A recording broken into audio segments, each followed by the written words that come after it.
আসসালামু আলাইকুম, সকল শান্তি বসিত। আজকে আমরা পাওয়ার সাপ্লাই নিয়ে ক্লাস করবো, কারণ পাওয়ার সাপ্লাই হচ্ছে মোবাইলের জীবন এবং মরণ। খুব ডিপে যাবো না আমরা, বাস বেসিক যে জিনিসটা সে পরিচিত করাবো। সাথে আছে আমাদের 64তম ব্যাচ।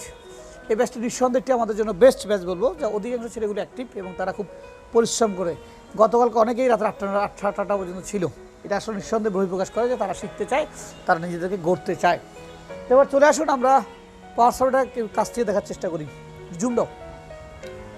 তো কী বলছিলাম, পাওয়ার সাপ্লাই জীবন এবং মরণ। প্রথমটা হয় বুঝতে হবে এই যে পাওয়ার সাপ্লাইটা ইউজ করবো আমরা, এই পাওয়ার সাপ্লাইটা আছে কি। এই পাওয়ার সাপ্লাইয়ের মধ্যে ভোল্ট যাবে সর্বোচ্চ 15 ভোল্ট, অ্যাম্পিয়ার হবে 3 অ্যাম্পিয়ার। 3 অ্যাম্পিয়ার যদি রিডিং হিসাব করি 300, 280, 90 এরকম রিডিং উঠবে। এটা এই অ্যাম্পিয়ারটা যে সহযোগী হিসেবে কাজ করবে কি ফোনটা অন করার জন্য। রানিং চলমান অ্যাম্পিয়ার যদি না হয় ফোনটা অন করবে না। যে সমস্ত ফোনগুলোতে বিএসআই ফিল্টার নাই, কি নাই, বিএসআই ফিল্টার নাই, সে সমস্ত ফোনগুলো এই পাওয়ার সাপ্লাই দিয়ে পুরো ওপেন হবে না, আইসা বন্ধ হয়ে যাবে। যে এটা অন হবে কি ফোন, নর্মাল ফোন, বার ফোন আছে না, বার ফোনগুলো অন হবে।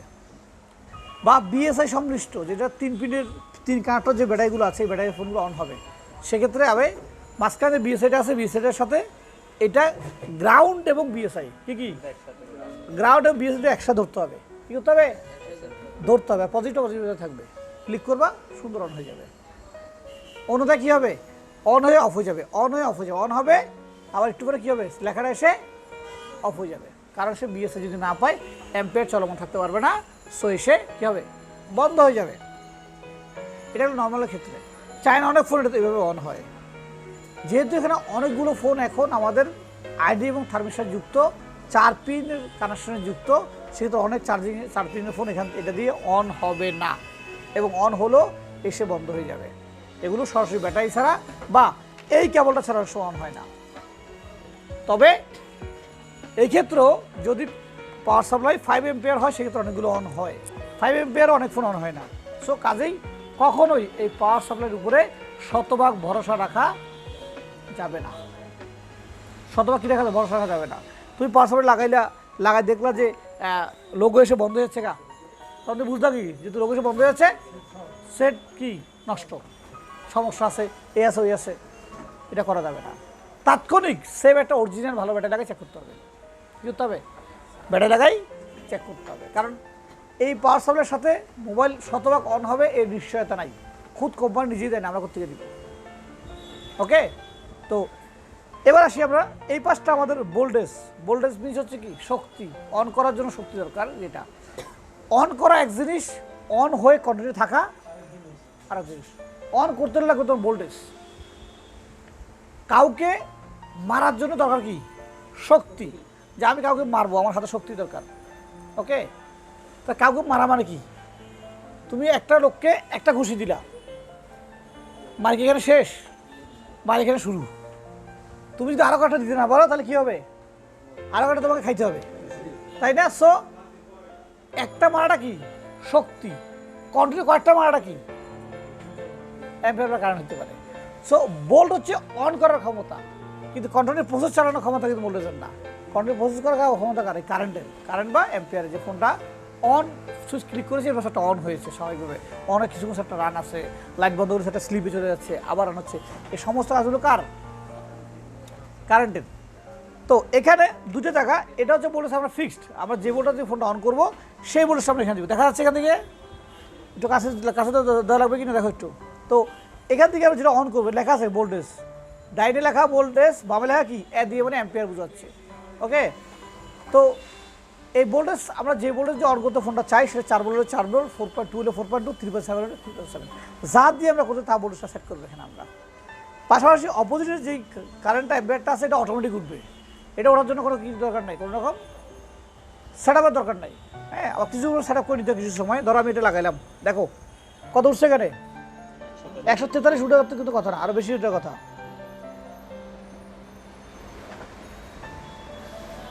দেখো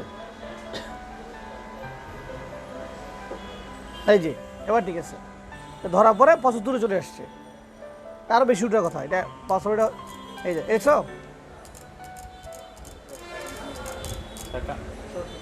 ওকে কত ভোল্টে চলে আসছে, কত 15 ভোল্টে চলে আসছে। ওকে 15 ভোল্ট, 15 ভোল্টটাকে আমরা করে দিই 4 ভোল্ট। কি বলুন স্পার্ক করছে, খেয়াল করছো, আগুন বাড়ি মারতেছে। 15 ভোল্ট হওয়ার কারণে আগুন বাড়ি মারতেছে। আর এই 15 ভোল্টে তুমি কী করে সেট অন করবা, কী অবস্থাটা হবে? হ্যাঁ, ওভারলোড হয়ে যাবে না? ওকে, এই এখানে আরও কারেন্ট আসার কথা, এটা এখানে কিন্তু মোটামুটি 250-এর উপরের কথা, কিন্তু এখানে আসছে কত 1.6, মানে 160-70, তারা বেশি হওয়ার কথা। আসলে পার্সেল তো স্ট্রং পার্সেল, লোকাল পার্সেল এগুলো, যে কারণে পার্সেলগুলো একটু অ্যারোস আছে। ওকে, তো এমন অবস্থায় আমরা কারেন্টটাকে ফুল করে রাখবো, অলওয়েজ কারেন্ট ফুল করবো। সেখানে 150 হোক, 200 হোক, 300 যাই হোক, কারেন্ট আমরা ফুল রাখবো, রেখে তারপর সেটা অন করবো, তাহলে সেটা খুব দ্রুত অন হবে। ওকে, এবার হচ্ছে যখনই ফোনটা অন হবে তখন আমাদের এই পাশে রিডিং উঠবে। একটা ফোন আছে এখানে, নর্মাল ফোন, কারো কাছে নর্মাল ফোন আছে, এটা তো আমার উপরে, তুমি কোথাও পেয়েছো এটা? আচ্ছা, বাঁকা করে ফেলছো এটা, দাও ফোনটা আমাকে দাও। এই ফোনটা যেমন দেখো, আমরা এই ফোনটা অন করবো। ফোনটা অন করার সময় ব্যাটারি একটা কিন্তু লেখা নাই কোথাও পজিটিভ নেগেটিভ, কি নাই লেখা নাই, কিন্তু ব্যাটারি একটা পজিটিভ নেগেটিভ কোথাও আছে। তো তুমি একবার উল্টা লাগাবো, পার্সেল লাগাবো, সোজা লাগাবো, এত কাহিনি করে সেটা নষ্ট করার দরকার নেই। অনেক ক্ষেত্রে উল্টা যখন ভোল্টেজটা ঢুকে তখন সেট ক্ষতিগ্রস্ত হয়েছে, ড্যাড হয়ে গেছে, শর্ট হয়ে গেছে। কাজেই ব্যাটারির দিকে দেখো, ব্যাটারি কোথাও লেখা আছে পজিটিভ নেগেটিভ আছে, ব্যাস। তো ব্যাটারিটা আবার বসাও, বসাই। আচ্ছা, ওকে, এরপর না হলে তুমি মিটার দিয়ে মাপো, না হবে হুট করে আমি আন্দাজ করে লাগাইলাম, ঠিক তাহলে উল্টো লাগাবো, এটা সেফটি না। ওকে, তাহলে পজিটিভটা আমাদের এই পাশে ধরলাম, এই পজিটিভে ধরার আগে অবশ্যই আমাদের এখানে বলে দেখতে হবে অবার আছে কিনা বলে। যে নর্মাল ফোন যেহেতু আমরা ফোন পরিমাণ দিয়ে অন করতে পারবো, অসুবিধা নেই, কোনো রকম সমস্যা নেই। আরও একটু কম দিলে কমে করতে পারবো আমরা। এটা কোনো কি নেই, রিডিং নেই, আছে লাগার পর অটো করে রিডিং দেখাচ্ছে, এখানে দেখাচ্ছে, তার মানে সেটা স্বাভাবিক আছে। পার্সেস ক্লিক করলে এখানে রিডিং উঠবে, খেয়াল করো কত হচ্ছে 1, 2 চালু হয়েছে, ফোনটা চালু হয়েছে। দেখো এই ফোনগুলো, চায়না ফোনগুলো, এগুলো আসলে বেসিক্যালি তোমার বিএসআই অটো সেট করা থাকে, বিএসআই, যার কারণে মাঝখানে বিএসআই দেখতে হয় না। দেখো 9 রিডিং, কত রিডিং? কারেন্ট সেটার ডিসপ্লে ছোটো, ডিসপ্লে লাইট হালকা, মাদারবোর্ড হালকা, এটা শুধু কাজ হচ্ছে হ্যালো বলা, যার কারণে এর মধ্যে ভারী কোনো কি নাই, অ্যাপস ইনস্টল করার মতো নাই, বা মাল্টিমিডিয়া ফোন না, যার কারণে 9 রিডিং আসছে। এখন কথা দেখো, শূন্য হয়ে গেছে, তাই না? কেন শূন্য হয়েছে, সেটা কি বন্ধ হয়ে গেছে? দেখি তো আমরা, স্লিপ মোডে চলে গেছে, শূন্য হয়ে গেছে। এখন কত 6, মানে এটা স্লিপ মোডে যখন চলে গেছে, এখন লগে যখন চলে গেছে, শূন্য তো চলে আসছে না, তারপর সেটা শর্ট নাই। যদি বন্ধ থাকা অবস্থায় সেই 8-10 থাকতো, তাহলে কি থাকতো, কোনো শর্ট থাকতো, চার্জ বেশি নিয়ে ফেলতো। এমন অবস্থায় চার্জ বেশি টানবে না, সবাই চার্জ টানবে, এটা বোঝা গেল বিষয়টা? ওকে, তো এই ছিল পাওয়ার সাপ্লাই জেনারেল ইউজ, মানে হালকা প্রথম সময় ইউজ, কেমন এভাবে ইউজ করতে পারবো আমরা। এরপর কত রিং আসলে কত সমস্যা হবে, এটা আমরা পরবর্তী স্টেপে আবার বুঝাবো, কেমন? ধন্যবাদ সবাইকে, যারা আমাদেরকে দেখছেন তারা আমাদের এই ব্যাচটির জন্য দোয়া করবেন। এদেরকে নিয়ে আমরা রোজায় আমরা আইসি লেভেলে বিভিন্ন গবেষণা কাজে যুক্ত হব। আমরা আসলে চাচ্ছি যে মোবাইল ফোন রিপেয়ার জগৎটাকে ভালো কিছু দেওয়ার জন্য। ডে বাই ডে যেভাবে প্রযুক্তি আপডেট হচ্ছে, যদি আমাদের এই কাজ শেখার লেভেলটা আপডেট না হয়, তাহলে কাজ করতে পারবে না, আর কাজ করতে না পারলে আমাদের সকল প্রচেষ্টা ব্যর্থ হয়ে যাবে। সবাই ভালো থাকবেন, সুস্থ থাকবেন, আবার দেখা হবে। আসসালামু আলাইকুম।